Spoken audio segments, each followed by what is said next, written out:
নমস্কার, আমি গৌতম দলুই, উলবেড়িয়া উত্তর বিধানসভার 1 নম্বর মণ্ডলের সভাপতি।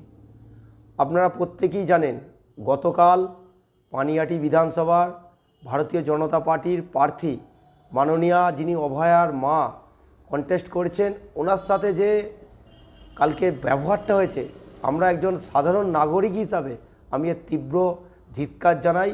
এবং জিহাদি সরকারের নেতারা যারা ভাবছেন যে অভয়ার মাকে আটকে দিয়ে আপনারা এই পানিহাটি বিধানসভা জেতার একটা মূল কাণ্ডারি হয়ে উঠবেন, আপনারা দিবা স্বপ্ন দেখছেন।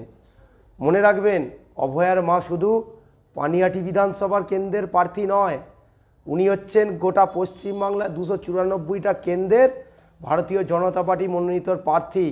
তাই আপনারা পানিহাটিতে ওনাকে যত আটকানোর চেষ্টা করবেন, আর পশ্চিমবাংলার 294টা আসন ভারতীয় জনতা পার্টির শক্তিশালী একটা সংগঠন রূপ দেবে।